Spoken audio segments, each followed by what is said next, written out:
All right, let's talk about Job. Job's one of those people in the Bible who went through stuff that, honestly, most of us couldn't handle. Like, you think you've had a bad week? This man lost everything.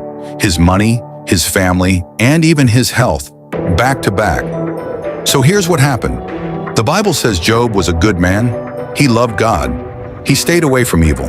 He wasn't fake about it. He was genuine. He cared about his family, even prayed for them.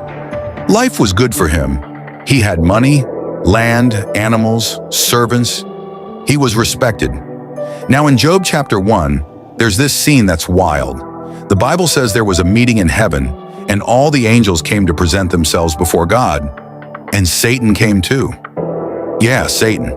He can still step into heaven to accuse people. God says to him, "Where have you been?" And Satan goes, "Just going back and forth across the earth."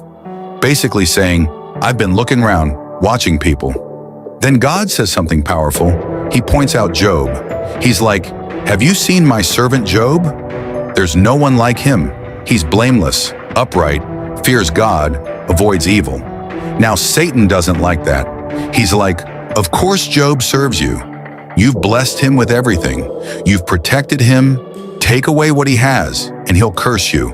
So God says, "All right, you can touch what he has, but don't touch him." And that's when Job's life flips upside down. In one day, he loses everything, his animals, his servants, and even his kids. But Job doesn't curse God. He grieves, yes. He's hurting, yes. But he still worships.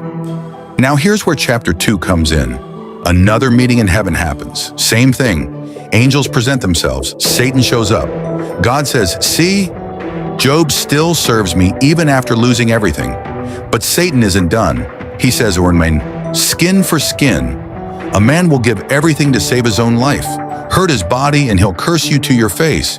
And God says, "All right, you can hurt his body, but you can't take his life." That's when Satan goes after Job's health. The Bible says in Job 2 verse 7, and this is one of our 2 verses, "So Satan went out from the presence of the Lord and struck Job with painful sores from the sole of his foot to the crown of his head." Imagine that. Not just one sore, his whole body covered. It's itchy, it's burning, it's raw. He can't lie down without pain. He can't stand for long. His skin's cracked. He's sitting in ashes, scraping himself with broken pottery just to feel some relief. And then his wife, someone who should have been his comfort, says, "Do you still hold fast to your integrity? Curse God and die." That's when Job gives the second verse we'll use. Job 2 verse 10, he says, "Shall we accept good from God and not trouble?"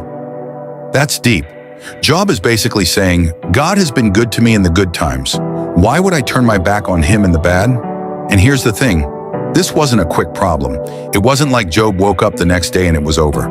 His friends came to visit, and when they saw him, they didn't even recognize him. They sat with him for 7 days without saying a word, just because the pain was so heavy. You see, Satan's tactic here is something he still uses today. If he can't get you to turn your back on God by taking your stuff, he'll come for your health. He'll come for your mind. He'll try to drain your energy, steal your peace, wear you down, because he knows that when the body hurts, the heart gets weak. But Job shows us something. You can be at your lowest point physically, emotionally, financially, and still hold on to your faith. Here's the takeaway. The attack didn't mean God had left Job. It meant God trusted Job to handle the test. So if you're in a season right now where it feels like everything is hitting at once, loss, sickness, stress, don't assume God is gone. It might just mean your faith is valuable enough to be tested. And like Job, if you refuse to give up on God, there's restoration on the other side. Because later in Job's story, God restores double of what he lost. But he never would have seen that if he'd quit during the pain.